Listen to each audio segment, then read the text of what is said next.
This is Chapter 4, A Christmas Carol, the last of the spirits. The phantom slowly, gravely, silently approached.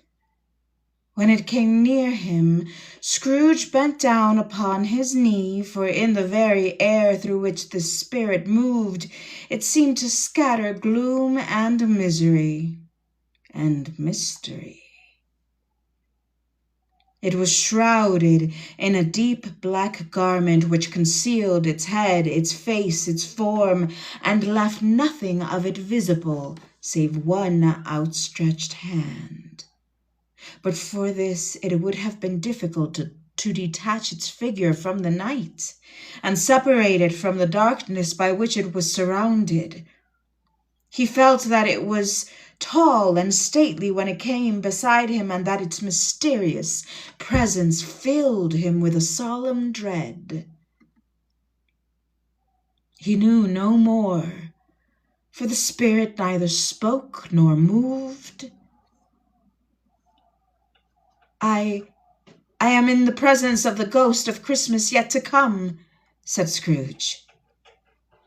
The spirit answered not, but pointed onward with its hand. You are about to show me shadows of the things that have not happened, but will happen in time before us, Scrooge pursued. Is that so, spirit?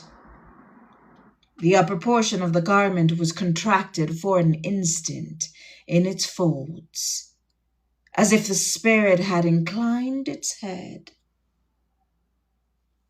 That was the only answer he received.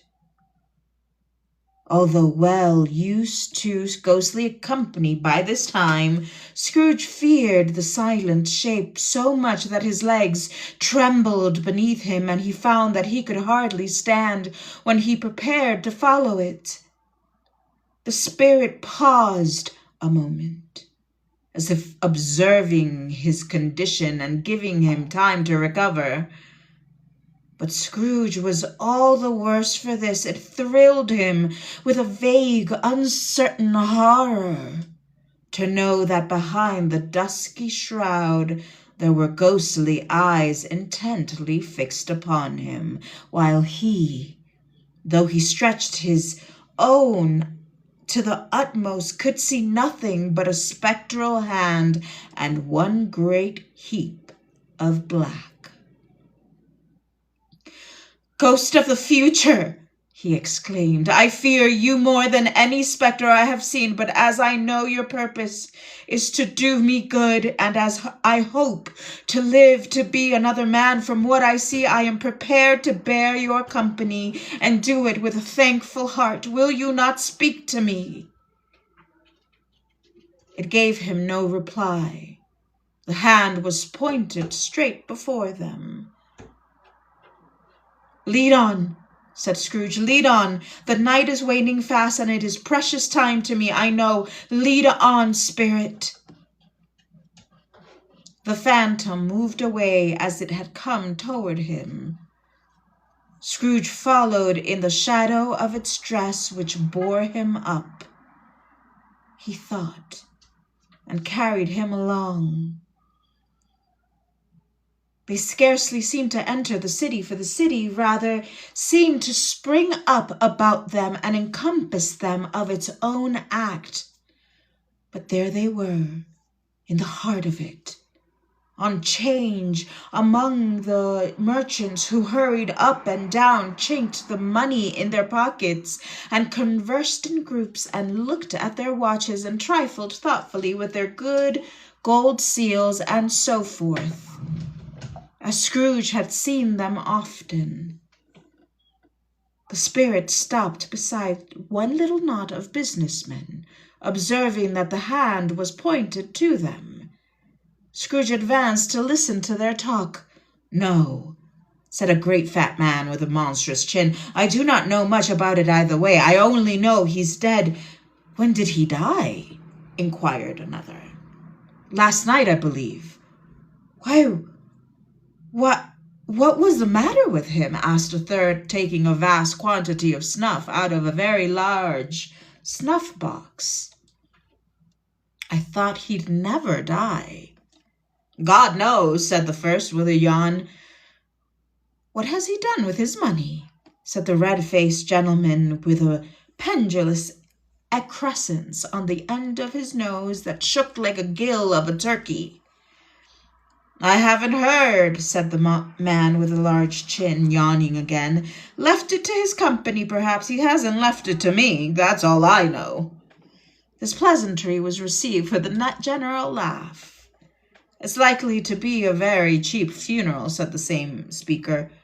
For upon my life, I don't know anybody to go to it. Suppose we make a party and volunteer. I don't mind going if a lunch is provided, observed the gentleman with the excrescence on his nose. But I must be fed if I make one. Another laugh. Well, I am the most disinterested among you, after all, said the first speaker, for I never wear gloves and I never eat lunch, but I'll offer to go if anybody else will. When I come to think of it, I'm not at all sure that I wasn't his most particular friend, for we used to stop and speak whenever we met. Bye-bye. Speakers and listeners strolled away and mixed with other groups. Scrooge knew the men and looked toward the spirit for an explanation. The phantom glided on into the street. Its finger pointed to two persons meeting. Scrooge listened again, thinking that the explanation might lie here. He knew these men also perfectly. They were men of business, very wealthy, and of great importance. He had made a point always of standing well in their esteem in a business point of view. That is, strictly in a business point of view. How are you? Said one. How are you? Returned the other. Well, said the first, Old Scratch has got his own at last, hey? So I am told, returned the second. Cold, isn't it? Seasonable for Christmas time. You are not a skater, I suppose? No. Something else to think of. Good morning.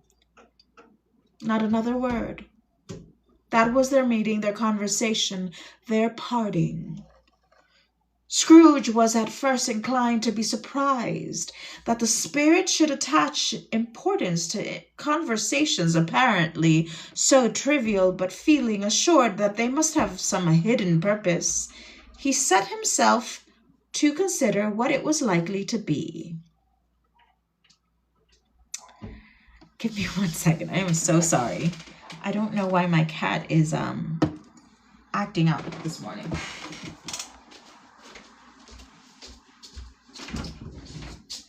Stop. Thank you.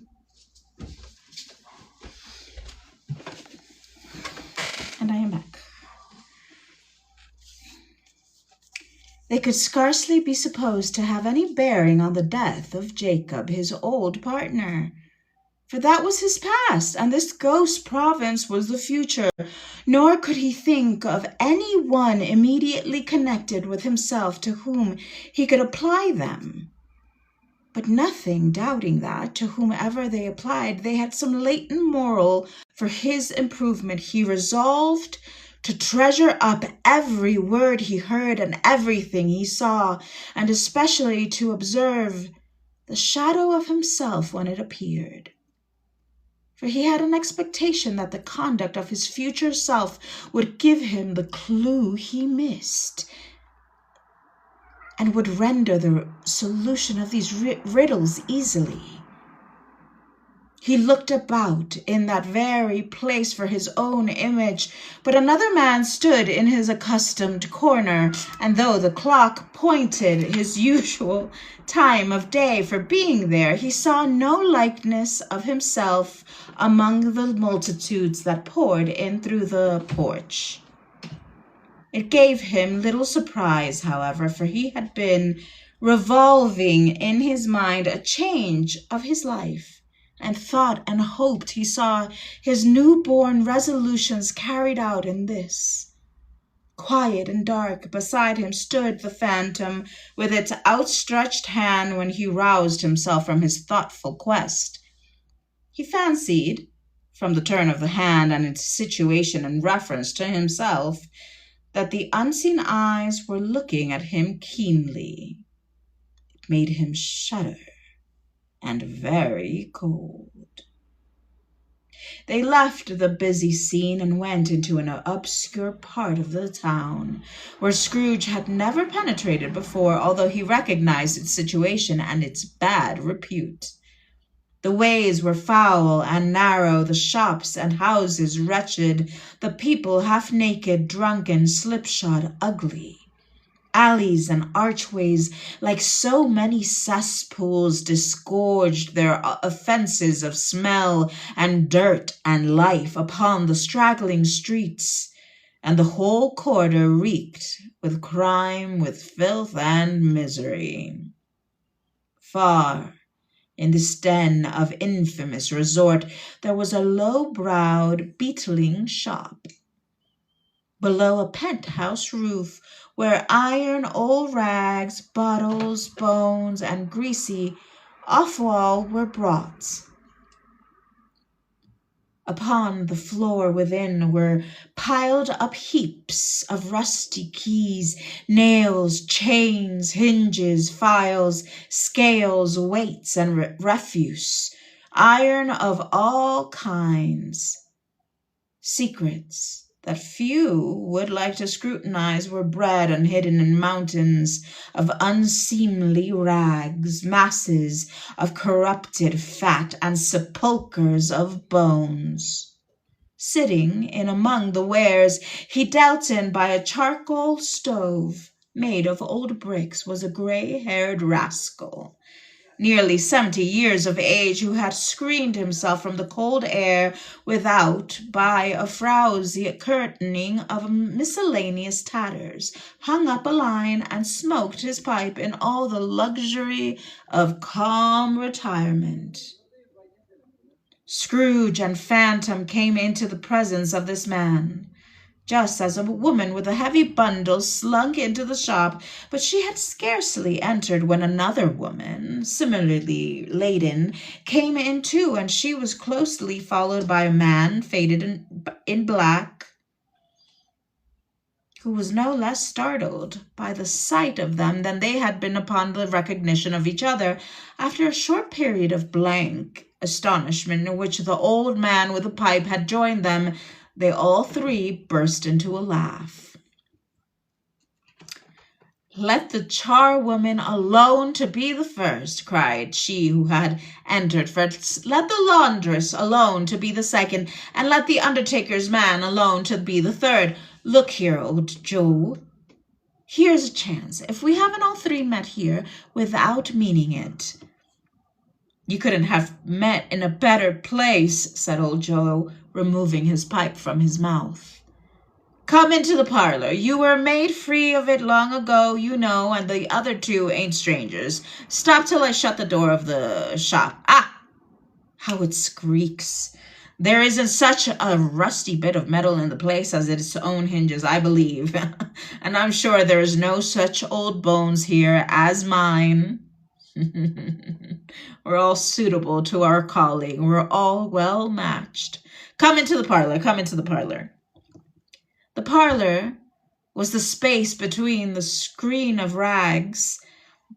The old man raked the fire together with an old stair-rod, and having trimmed his smoky lamp, for it was night, with the stem of his pipe, put it in his mouth again. While he did this, the woman who had already spoken threw her bundle on the floor and sat down in a flaunting manner on a stool, crossing her elbows on her knees and looking with bold defiance at the other two. "What odds, then? What odds, Mrs. Dilber?" said the woman. "Every person has a right to take care of themselves. He always did." That's true indeed," said the laundress. "No man more so." "Why then, Don't stand staring as if you were afraid, woman. Who's the wiser? We're not going to pick holes in each other's coats, I suppose. No, indeed, said Mrs. Dilber and the man together. We should hope not. Very well, then, cried the woman. That's enough. Who's the worse for the loss of few things like these? Not a dead man, I suppose. No, indeed, Mrs. Dilber said, laughing. If you wanted to keep him after he was dead, a wicked old screw, pursued the woman, why wasn't he natural in his lifetime?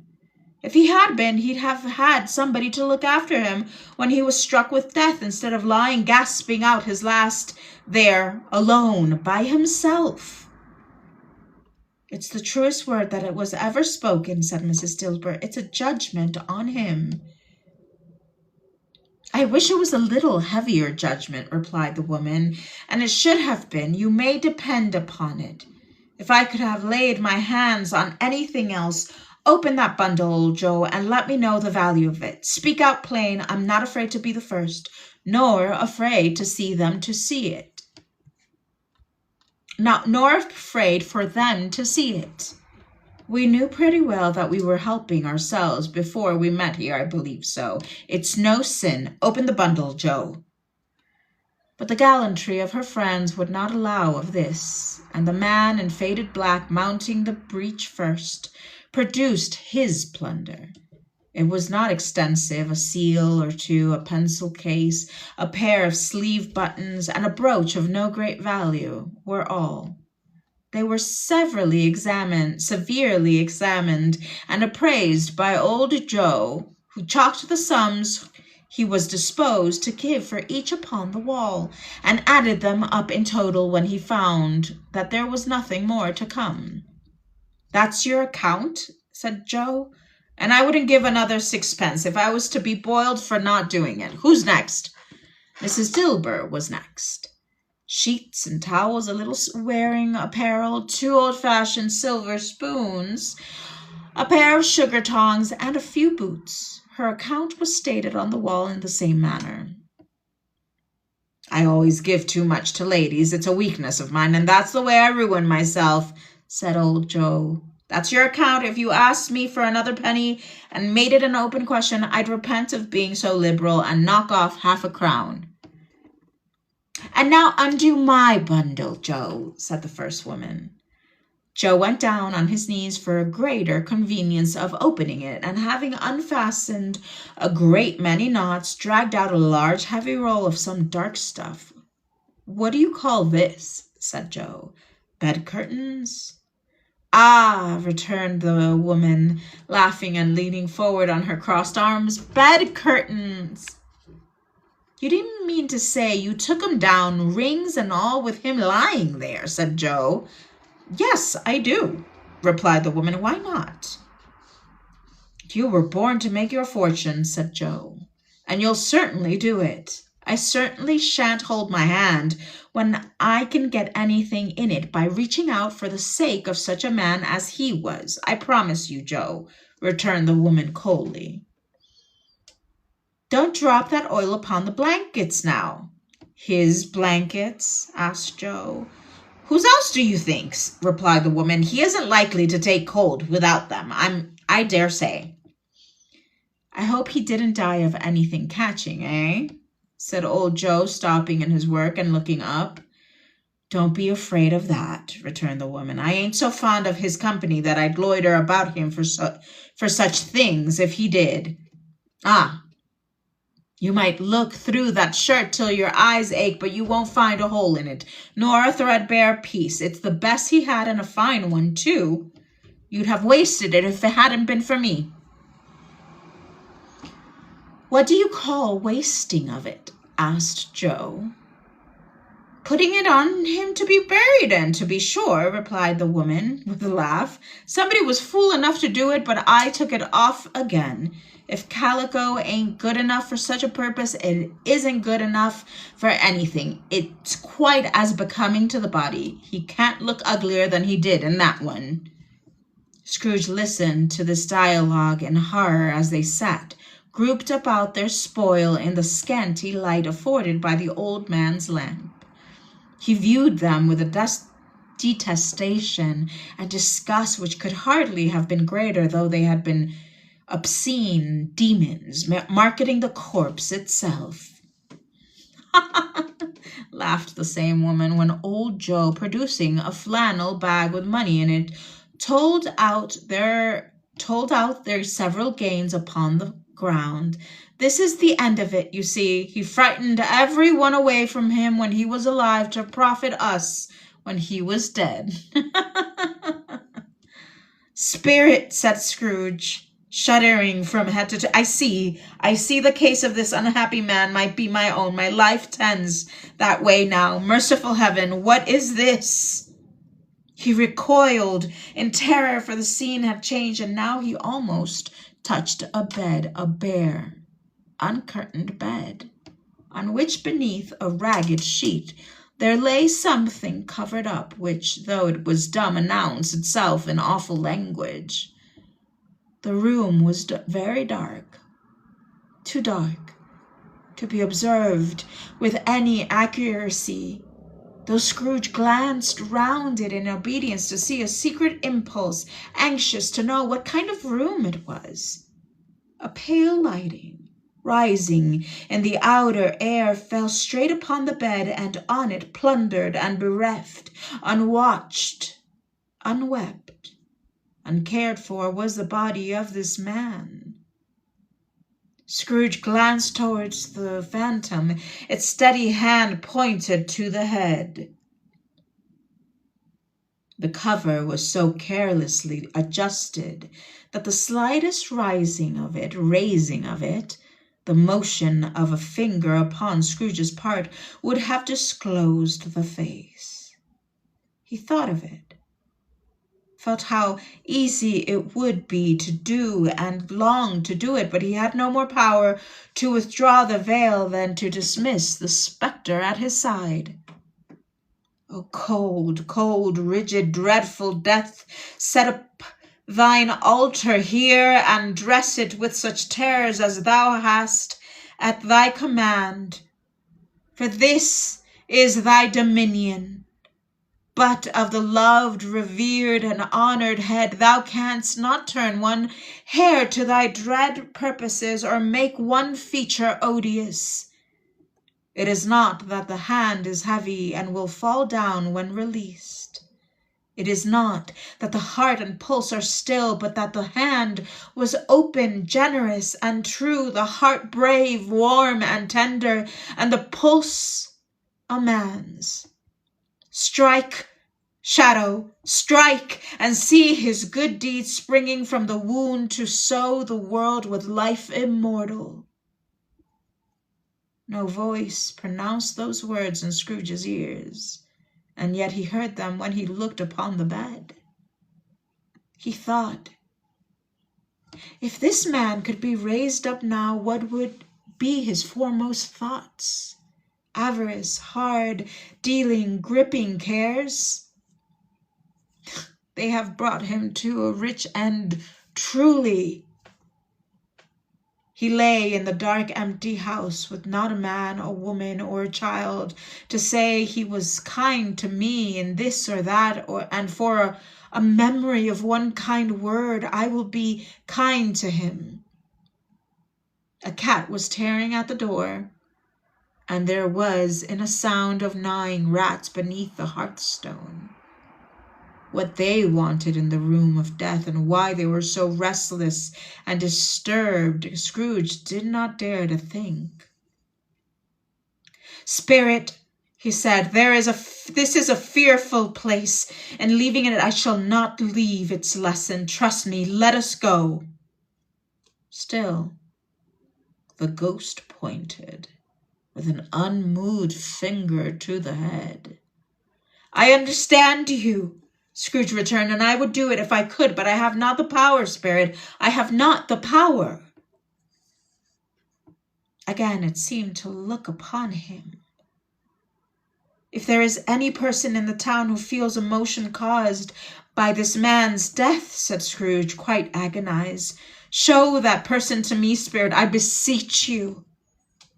The phantom spread its dark robe before him for a moment like a wing, and withdrawing it, revealed a room by daylight, where a mother and her children were. She was expecting someone, and with anxious eagerness, for she walked up and down the room, stared at every sound, looked out from every window, glanced at the clock, tried, but in vain, to work with her needle, and could hardly bear the voices of her children in their play. At length the long-expected knock was heard. She hurried to the door and met her husband, a man whose face was careworn and depressed, though he was young. There was a remarkable expression in it now, a kind of serious delight of which he felt ashamed and which he struggled to repress. He sat down to the dinner that had been hoarding for him by the fire, and when she asked him faintly what news, which was not until after a long silence, he appeared embarrassed how to answer. "Is it good," she said, "or bad?" To help him. "Bad," he answered. "We are quite ruined?" "No. There is hope yet, Caroline." "If he relents," she said, amazed, "there is. Nothing is past hope if such a miracle has happened." "He is past relenting," said her husband. "He is dead." She was a mild and patient creature if her face spoke truth, but she was thankful in her soul to hear it, and she said so. With clasped hands she prayed forgiveness the next moment, and was sorry, but the first was the emotion of her heart.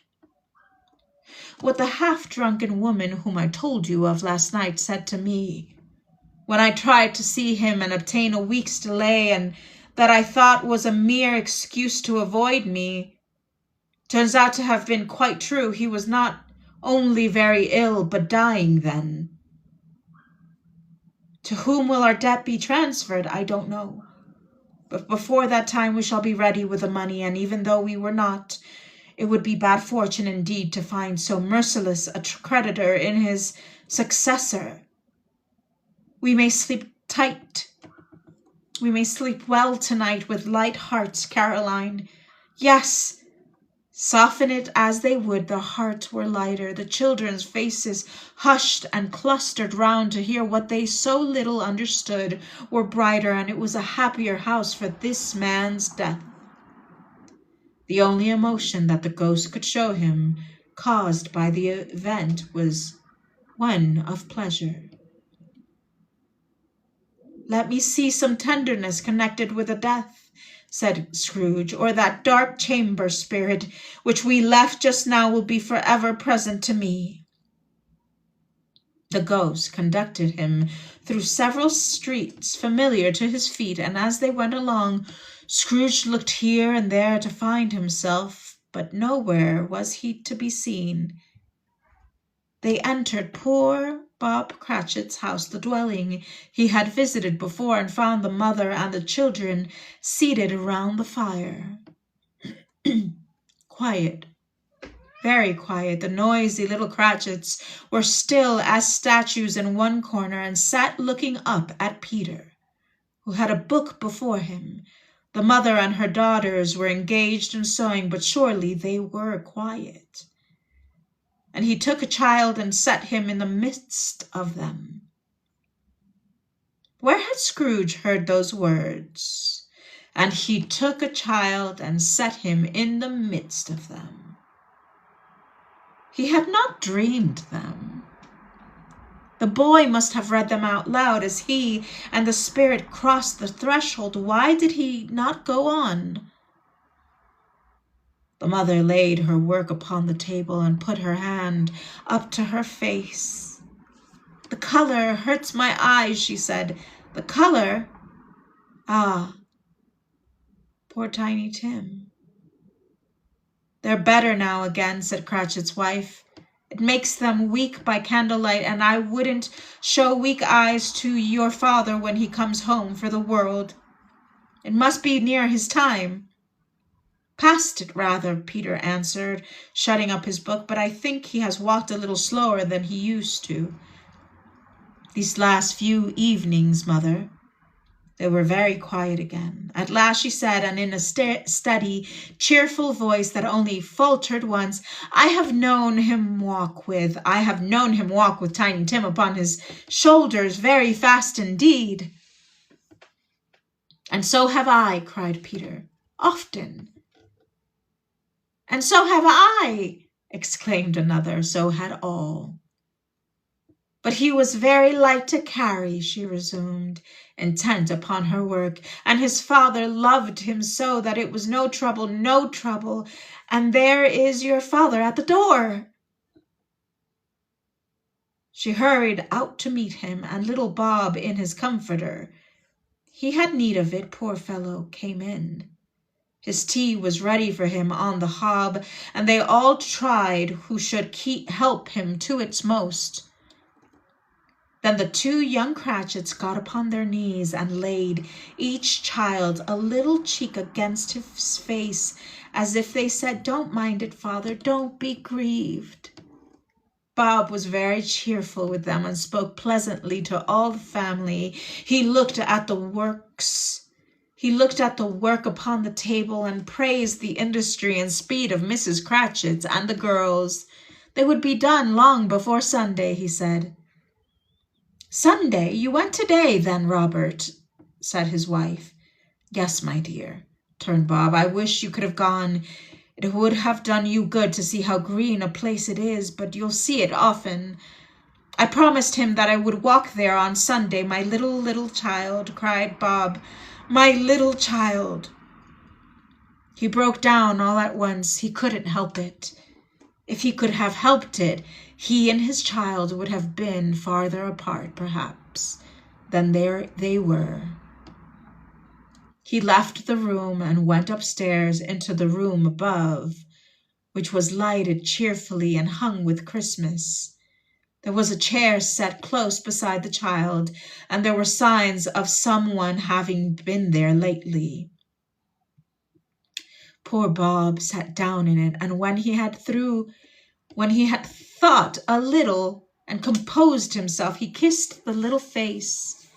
He was reconciled to what had happened and went down again, quite happy.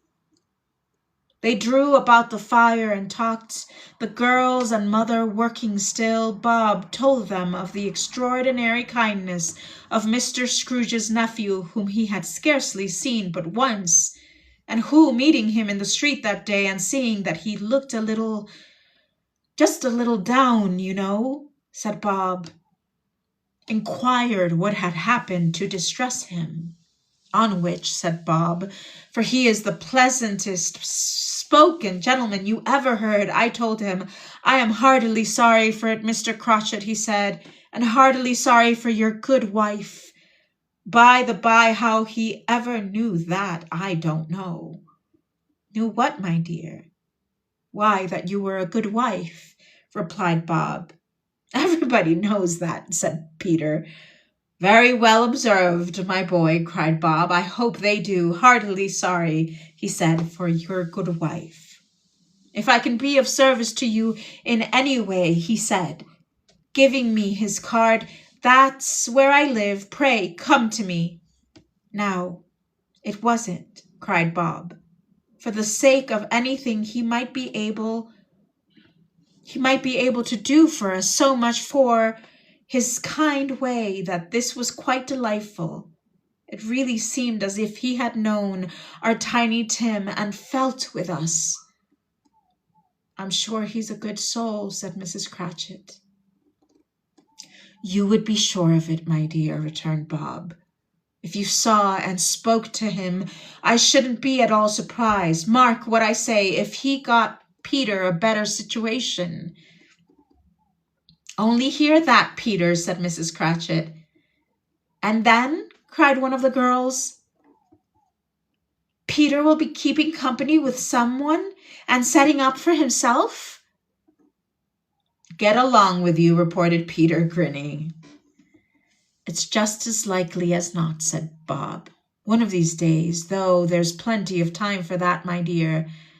But however and whenever we part from one another, I am sure we shall none of us forget poor Tiny Tim, shall we?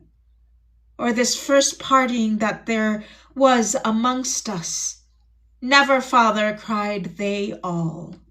And I know, said Bob, I know, my dears, that when we recollect how patient and how mild he was, although he was little, a little child, we shall not quarrel easily among ourselves and forget poor Tiny Tim in doing it. No, never, father, they all cried. I am very happy, said little Bob. I am very, very happy. Mrs. Cratchit kissed him. His daughters kissed him. The two young Cratchits kissed him, and Peter and himself shook hands. The spirit of Tiny Tim, thy childish essence, was from God. Spectre, said Scrooge, something informs me that our parting moment is at hand. I know it, but I know not how. Tell me what man that was whom we saw lying dead.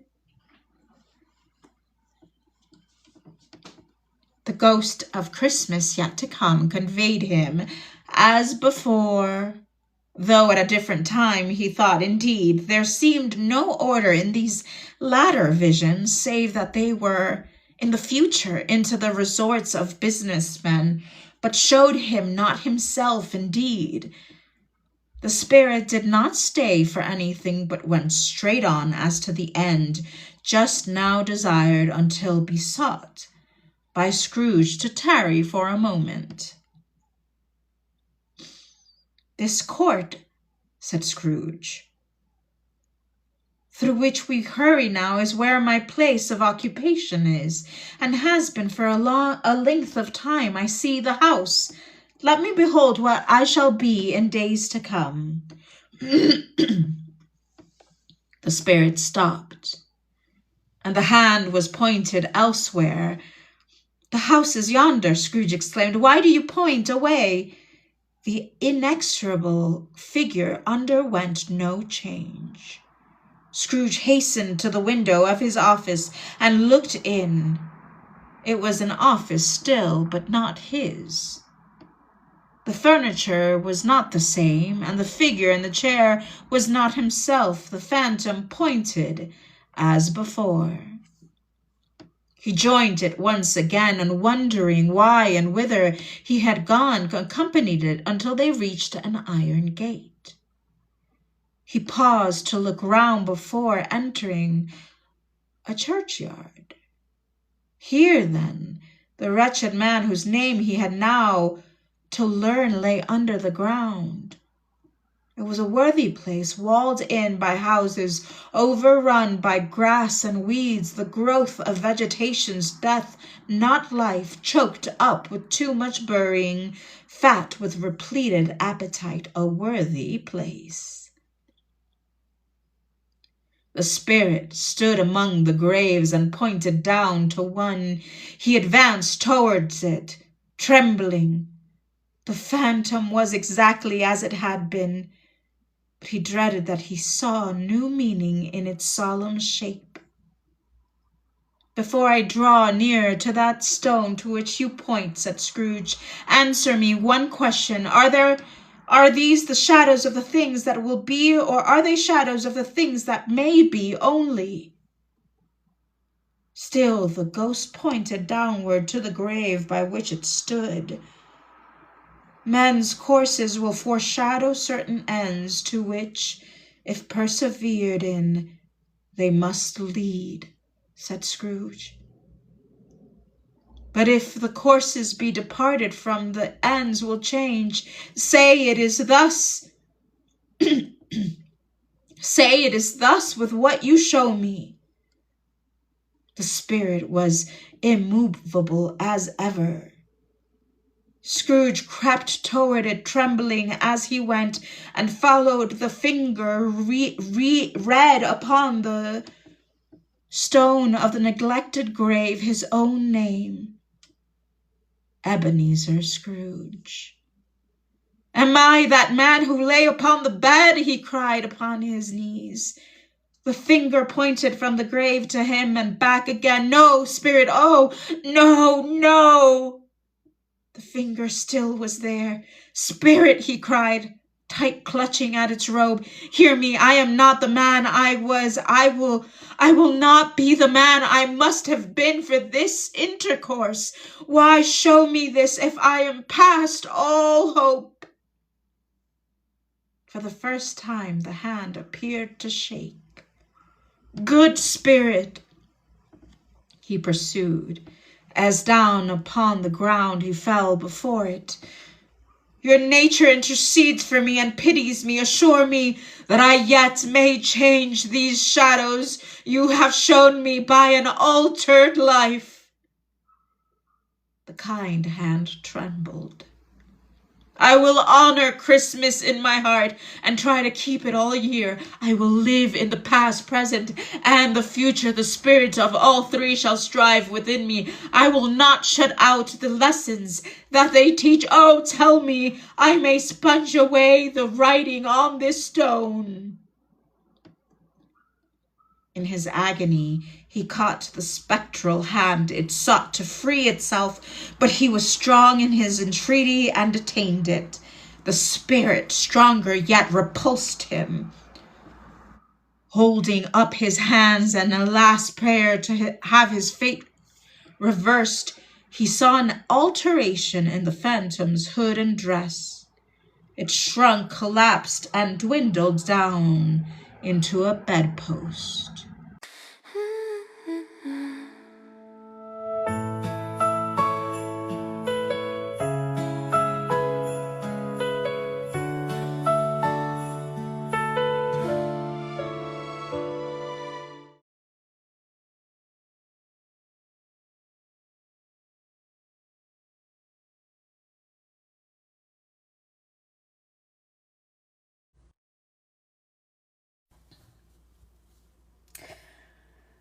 Okay.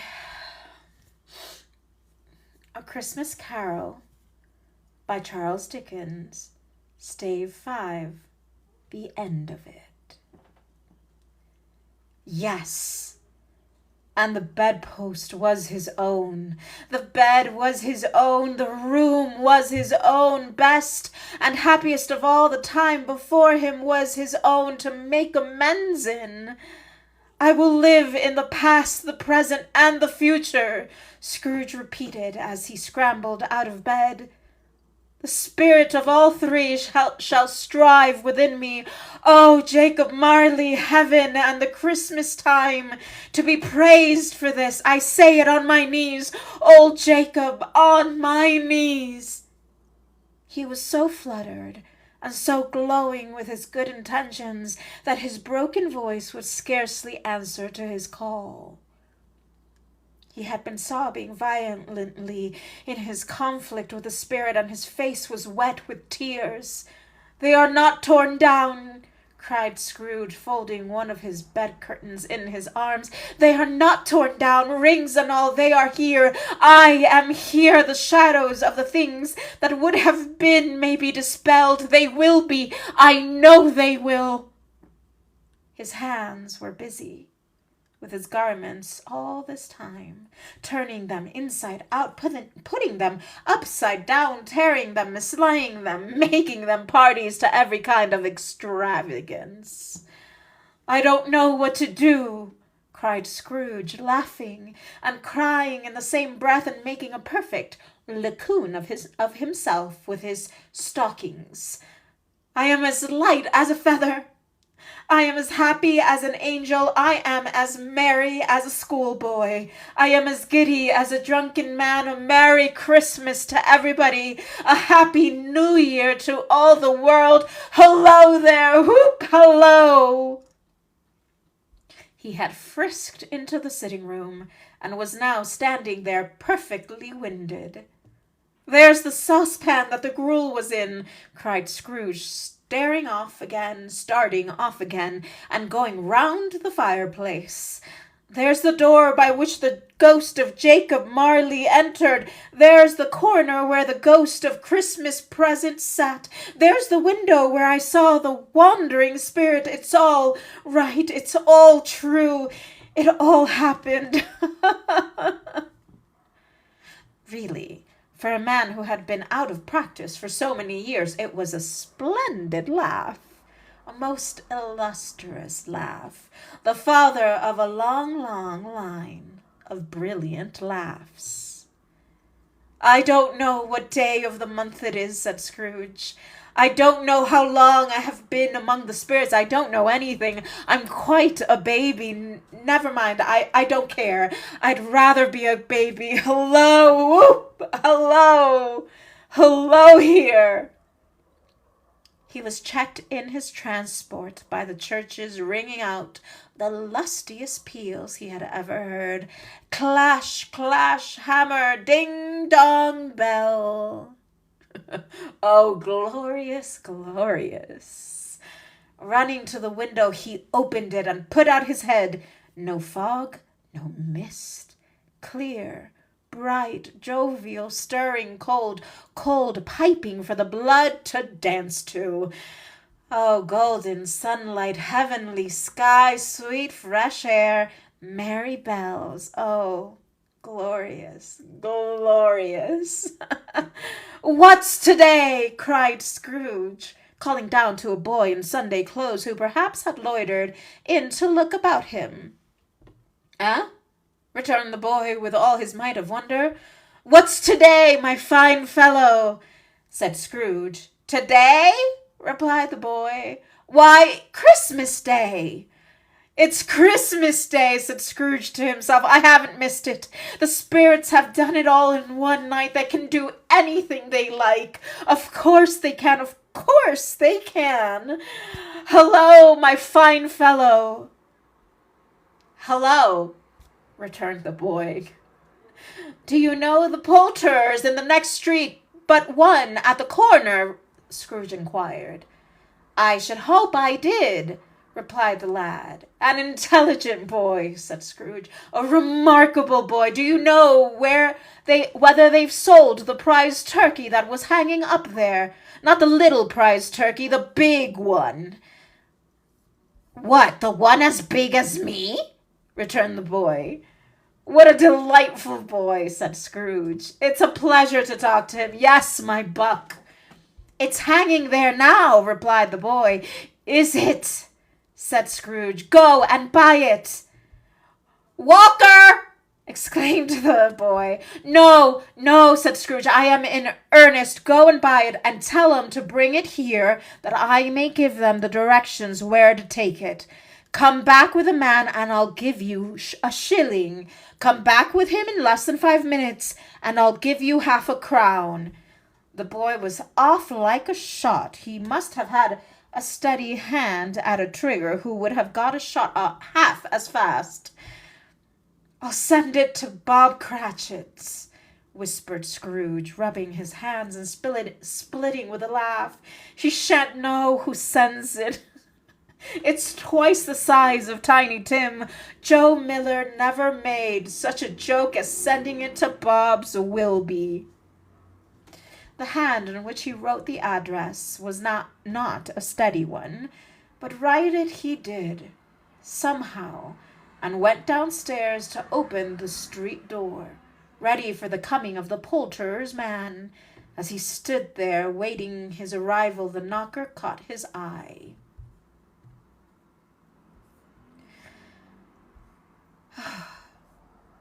I shall live it as long as I live, cried Scrooge, patting it with his hand. I scarcely ever looked at it before. What an honest expression it has in its face. It's a wonderful knocker. Oh, here's the turkey. Hello, whoop!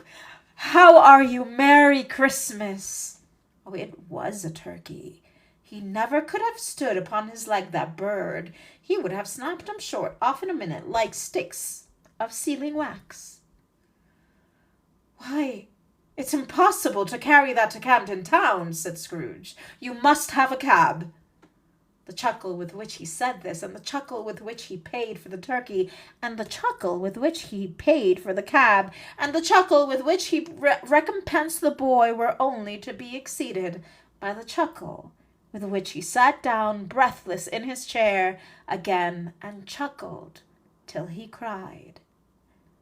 Shaving was not an easy task, for his hand continued to shake.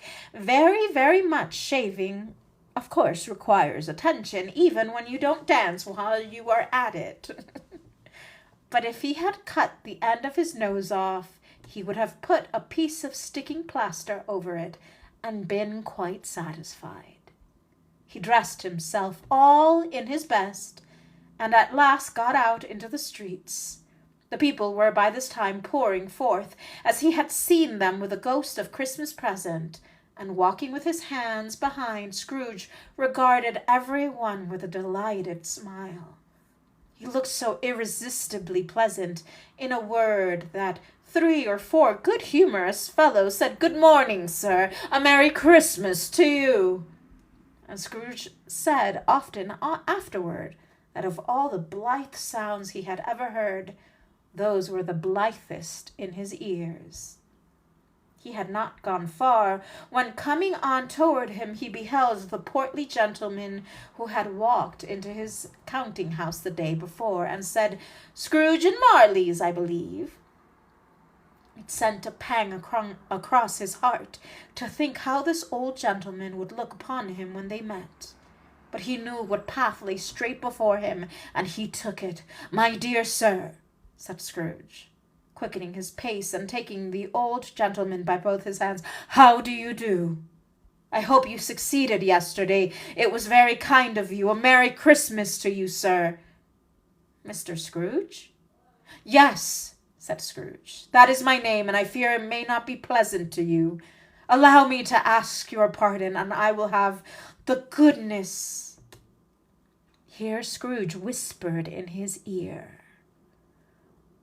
"Lord bless me," cried the gentleman, as if his breath were taken away. "My dear Scrooge, are you serious?" "If you please," said Scrooge, "not a farthing less. A great many back payments are included in it, I assure you. Will you do me that favor?" "My dear sir," said the other, shaking hands with him, "I do not know what to say to such "Don't say anything, please," retorted Scrooge. "Come and see me. Will you come and see me?"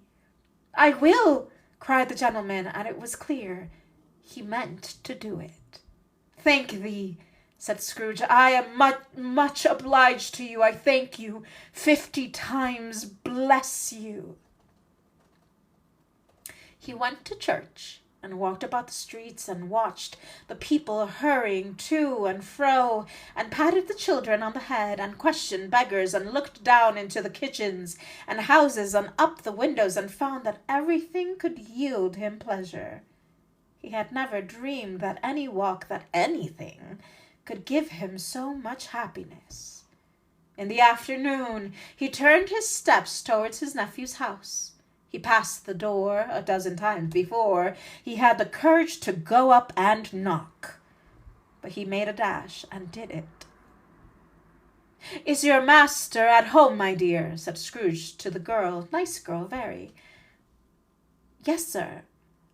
"Where is he, my love?" said Scrooge. "He is in the dining room, sir, along with the mistress. I'll show you upstairs, if you please." "Thank thee. He knows me," said Scrooge, with his hand already on the dining-room lock. "I'll go in, my dear." He turned it gently and sidled his face in round the door. They were looking at the table, which was spread out in great array, for these young housekeepers were always nervous on such points, and liked to see everything all right. "Fred," said Scrooge. Dear heart alive, how his niece by marriage started! Scrooge had forgotten for the moment about her sitting in the corner with the footstool, or he wouldn't have done it on any account. "Why, bless my soul," cried Fred, "who's that?" "It's I, your Uncle Scrooge. I have come to dinner. Will you let me in, Fred?" Let him in? It is a mercy he didn't shake his arm off. He was at home in 5 minutes. Nothing could be heartier. His niece looked just the same. So did Topper when he came. So did the plump sister when she came. So did everyone when they came. Wonderful party, wonderful games, wonderful unanimity, wonderful happiness. But he was early at the office next morning. Oh, he was there. If he could only be there first and catch Bob Cratchit coming late, that was the thing he had set his heart upon. And he did it. Yes, he did. The clock struck 9. No Bob. 1/4 past. No Bob. He was full 18 minutes and a half behind his time. Scrooge sat with his door wide open, that he might see him come into the tank. And so he did. His hat was off before he opened the door. His comforter, too. He was on his stool in a jiffy, driving away with his pen as if he were trying to overtake 9 o'clock. "Hello," growled Scrooge, in his accustomed voice, as near he could feign it. "What do you mean by coming here at this time of day?" "I am very sorry, sir," said Bob. "I am behind my time." "You are?" repeated Scrooge. "Yes, I think you are. Step this way, sir, if you please." "It's only once a year, sir," pleaded Bob, appearing from the tank. "It shall not be repeated. I was making rather merry yesterday, sir." "Now I'll tell you what, my friend," said Scrooge. "I am not going to stand this sort of thing any longer, and therefore," he continued, leaping from his stool and giving Bob such a dig into the waistcoat that he staggered back into the tank again, "and therefore I am about to raise your salary." Bob trembled and got a little nearer to the ruler. He had a momentary idea of knocking Scrooge down with it, holding him and calling to the people in the court for help and a straight waistcoat. "A Merry Christmas, Bob," said Scrooge with an earnestness that could not be mistaken, as he clapped him on the back. "A merrier Christmas, Bob, my good fellow, than I have given you for many a year. I'll raise your salary and endeavor to assist your struggling family, and we will discuss your affairs this very afternoon over a Christmas bowl of smoking bishop, Bob.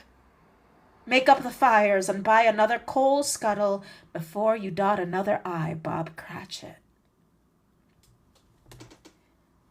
Scrooge was better than his word.